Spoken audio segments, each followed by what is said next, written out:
On l'a eu. On avait effectué 6 changements, donc un certain turnover, mais ceux qui ont joué ce soir ont répondu présent et c'est ma plus grande satisfaction. Je savais qu'on avait un groupe étoffé avec beaucoup de joueurs de qualité, mais surtout un état d'esprit remarquable, une nouvelle fois, et je les en remercie. Ils ont prouvé ce soir que parfois, dans certains matchs, il suffit pas de toujours bien jouer au football, il faut être solide, il faut savoir se battre. Et c'est ce qu'ils ont fait tous ensemble ce soir, donc un grand bravo à tous ces joueurs. Coach, qu'est-ce que vous allez garder de ce match ce soir? Je vous l'ai dit, moi je vais garder la profondeur de mon banc, puisqu'il y avait 6 changements par rapport au match du Cameroun vendredi soir. Et puis on a eu la chance d'affronter une équipe de Tunisie qui était pratiquement celle qui a joué contre l'Égypte, à part 2 éléments près. Donc on avait une opposition très solide, parce que la Tunisie est une très très belle équipe. On l'a vu avec des joueurs capables de, par un jeu court, d'être très surprenant et parfois déroutant, donc il fallait rester très solide défensivement. C'est aussi une de nos forces d'être très solide défensivement. Je vous rappelle que pendant les qualifications du mondial, on n'avait encaissé aucun but. Donc quand vous vous déplacez comme ça, c'est important d'être très solide et puis de saisir la moindre opportunité pour faire la différence dans un match serré. Et dites-vous à propos des accrochages à la fin de match? Vous savez, c'est l'Afrique. C'est l'Afrique du Nord, c'est chaud. On a l'habitude, c'est comme ça, on se défend pour essayer de faire rentrer tout le monde, il y a une petite bousculade.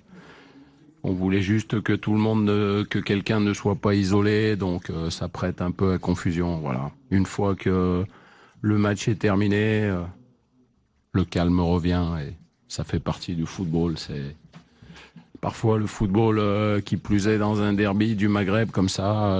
Il y a des rivalités, il y a beaucoup d'enthousiasme, donc voilà. Mais faut pas y porter plus d'importance aujourd'hui. Maintenant, c'est terminé, c'est ça le plus important. Comment? Madame, c'est une interview là, s'il te plaît. Donc, il y a une question de Karim. Bonsoir. Merci. On a remarqué une équipe nationale qui a un fort caractère. Comment vous pouvez nous expliquer ce changement par rapport aux joueurs, des changements qui ne jouent pas, même des joueurs qui ne jouaient pas avec leur équipe, mais on a vu un caractère très fort.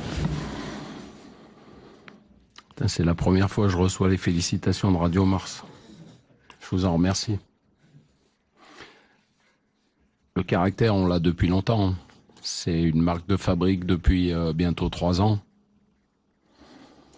Il y a des joueurs, sincèrement, un jour l'aventure se terminera, mais j'aurais vécu avec ce groupe des choses magnifiques. Parce que ce sont des professionnels et surtout un esprit d'équipe qui est remarquable.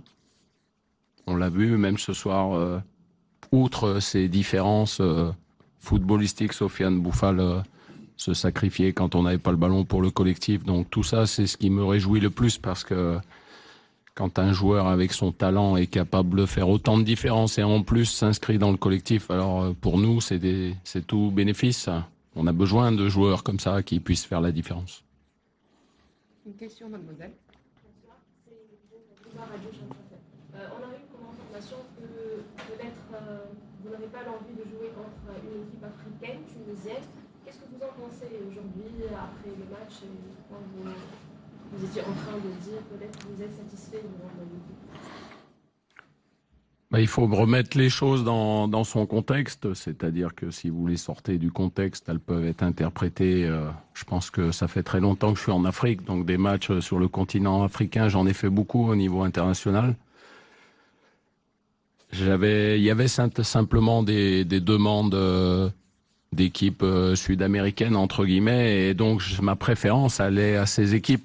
Non pas parce que la Tunisie n'est pas une belle équipe, bien au contraire, on l'a encore vu en Égypte, même si le résultat était de 3-2, ils ont fait un excellent match.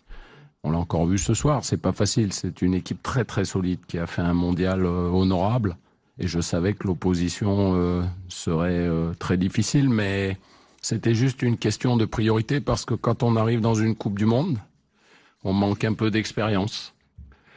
Et comme dans un premier tour, il n'y a que 3 matchs, ça passe tellement vite qu'à un moment donné, on se dit, puisqu'on a un match officiel sur le continent africain, ça serait une bonne chose de s'exporter un peu pour s'exposer à d'autres footballs. Parce que je pense que pour la culture des joueurs, c'est important au niveau international. Encore une question, Karim? On l'a vu en train de s'échauffer, normalement il allait être titularisé pendant ce match. Ouais. Est-ce Oui, il s'est blessé hier soir à l'échauffement avec Achraf Dari. En même temps, pratiquement. Donc Achraf s'est fait une entorse. Donc il n'était pas disponible pour jouer ce match. Et comme j'avais décidé de faire un turnover avec Dacosta et Benatia qui avaient joué tout le match contre le Cameroun, j'avais décidé de faire jouer chacun une mi-temps. C'était prévu d'avance.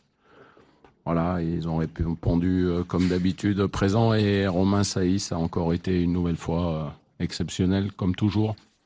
Mounir aussi, il faut parler de son cas parce que c'est une situation qui est pas facile. Mais si vous voulez savoir le fond de ma pensée, quand j'ai donné une explication à Mounir, je lui ai dit j'ai rien à te reprocher. Mais quand on est entraîneur, faut prendre des décisions. Et ma décision, ça sera Yacine qui va jouer, voilà, contre le Cameroun. C'est difficile, mais ça fait partie de notre travail. C'est voilà. Et puis le plus important, c'est qu'aujourd'hui, il répond présent et il est là. Et on sait qu'on a 2 gardiens de super qualité.